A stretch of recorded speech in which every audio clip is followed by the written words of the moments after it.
we're going to start at the beginning. Growing up in a small mining town in the West Midlands, was creativity, storytelling a fundamental part of your childhood?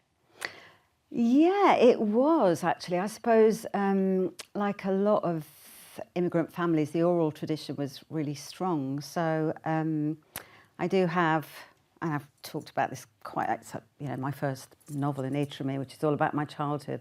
There's a large section about the musical evenings that my parents used to have, and my abiding memory is all the aunties and uncles and parents sitting around and swapping stories from back home, the gossip, the rumours, and seeing a different side of them. They became not just iconic uncles, aunties and parents, but people with these incredible, epic journeys that they hadn't shared with us. So I sort of realised quite early on that we all have so many stories within us. It's just that for people like my parents, nobody had asked them to tell them. In that communal way of growing up then, was there ever a clash between duty and desire to kind of follow in the path of creativity? Well, I think my parents worked out quite early on I wasn't going to be a doctor. I was really shit at maths, like really properly shit. But I was really one-sided. So I loved English, I loved languages. And luckily I was quite good at them. So they could have forced me. And to be honest, a lot of my contemporaries were forced into subjects they really didn't want to do. And I was, I think, the only South Asian person in any of our circles that was allowed to go and do a creative subject at university. And I felt really lucky because that for me was such a liberation, being able to do something I loved and I was passionate about.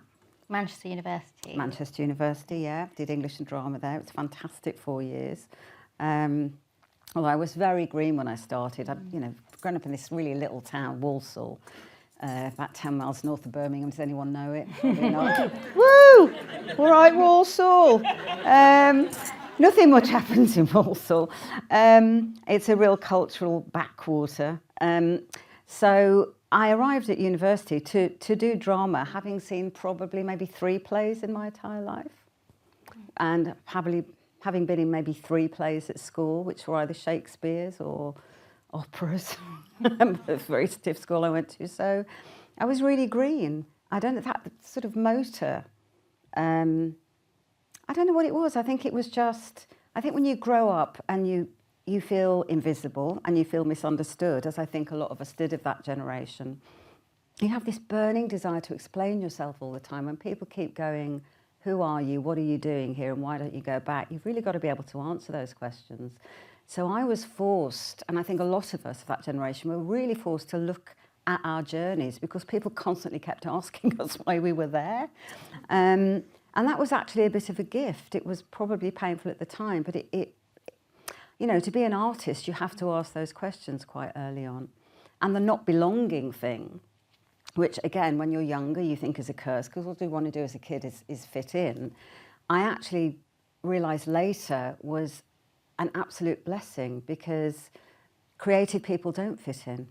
Creative people have always got that sort of third eye that stands outside a situation, even when you're in the worst possible situation and you're crying and your heart is breaking. There's a bit of you standing outside it going, I must remember that for a scene. I wonder if I could get the snot to come down just like that next time I act a scene like that.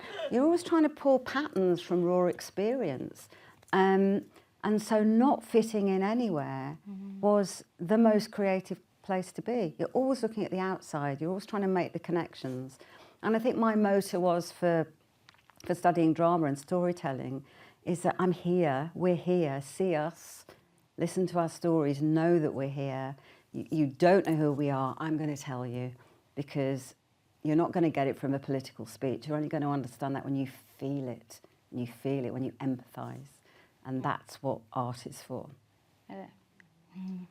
Talking of political speeches, then I think you must have been maybe 7 years old when Enoch Powell gave his Rivers of Blood speech not far from where you were growing up at the time. Yeah, yeah. And probably obviously not remembering the detail of that, but do you remember the community sentiment and how that impacted you growing up? I do have I have a vague memory of it. I don't remember the actual speech. Does everyone know what the Rivers of Blood speech is?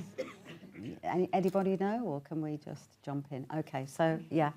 I do remember it really unsettling my parents and my aunties and uncles. I remember being a little kid and hearing the whispered discussions about, is it time to go back? And then I went, oh, that's why they've got suitcases on top of the wardrobe. It's in case we have to move really quickly. But it gives you, it makes you feel like you don't belong and very insecure. You suddenly realise that actually we've been invited here, and we were invited here, but we could just as easily be uninvited. And that feeds into why so many Asian parents wanted their kids to do the sensible jobs, because when you think you could be chucked out at any minute, you want a job that's portable. You know, you want your son to be a doctor because a spleen is a spleen in every country. You can work anywhere. And that's why the arts were seen as useless, because, you know, who's going to want a degree in English literature if we have to flee the country?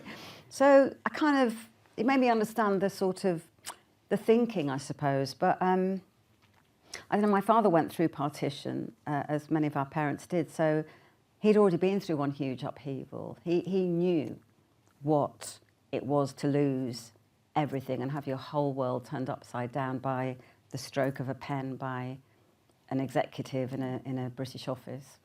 Just like, well, Lahore, which way is that going to go? Yeah, that way. Just do that pen there. Millions of lives, the biggest displacement of population last century.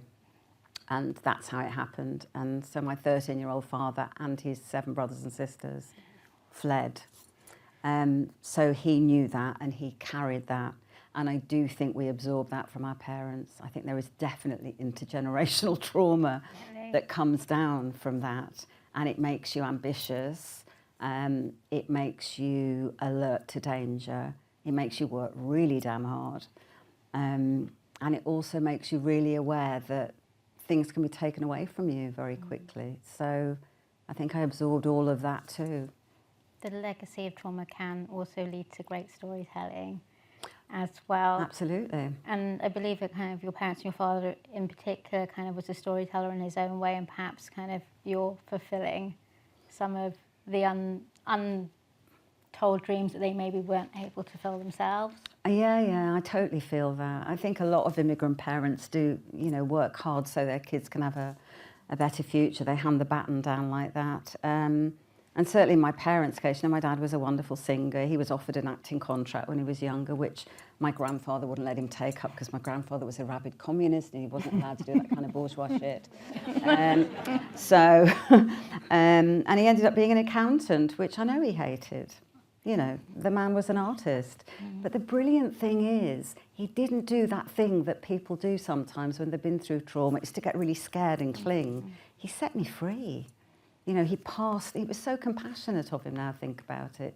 It could have made him so scared of life, and instead he embraced it and he went, if that's where your heart is leading you, have a go. I know, remarkable. I owe him everything, both of them. They were very unusual for parents at the time.